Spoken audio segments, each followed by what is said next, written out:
Next question says the area of the smallest circle which contains a square of area 4 centimeter inside. Okay. See everyone, if you talk about a square, right? Just talk about the square. Why I am talking about the square? I just want to tell you what is the relation between side and diagonal. So this is what, let's say this is the side of A, right? The side of the square is A. Then let's say this is A, B, C, and this is D, right? So if I talk about the circle ABC, sorry, not circle, it's triangle ABC, I'm really sorry. If I talk about the triangle ABC, then using Pythagoras theorem, why? Because this is 90 degree, right? Then using Pythagoras theorem, AC square is equal to AB square plus BC square, right? So AB square is A square and it is BC square is again A square.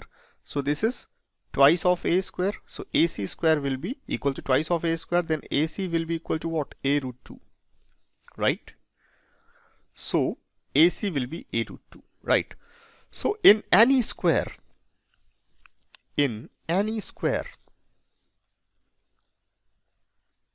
we can say diagonal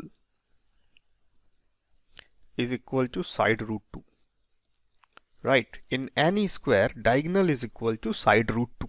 That we can say, right? This only I wanted to tell you, right? Now let's talk about this question. The area of the smallest circle which contains a square of area 4 centimeter square inside is. Fine.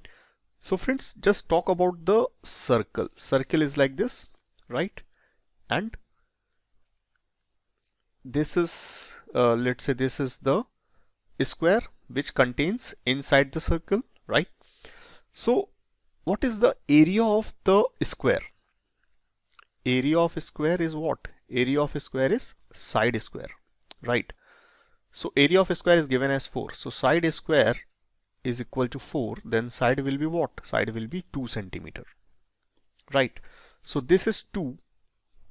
This is 2, this is 2, and this is 2, right? And now let's talk about the diagonal. This diagonal is what? This diagonal is actually 2 root 2. Why? Because if side of the square is 2, then diagonal will be 2 root 2, right? And this diagonal will be what? This diagonal is what? This diagonal is actually diameter, right? This diagonal is diameter of circle, right? Then radius of circle will be what? Radius of circle is half of the diameter, right? Radius of circle is half of the diameter. So 2 root 2 divided by 2 will be the radius of the circle. So radius of the circle is root 2, right? So what they're asking? They're asking the area of the circle, right? So area of circle is pi into radius square, right? Pi r square. So this is 2 pi, right everyone? So 2 pi centimeter square. Clear? The answer is 2 pi centimeter square. Clear? This is the answer, right? It's a very simple question, but yes, it's a good question, right? This question belongs to topic geometry, right? And if we talk about the subtopic will be circle, right? It's a good question, but provided you should know the geometry of the figures, right? Now let's talk about the next question.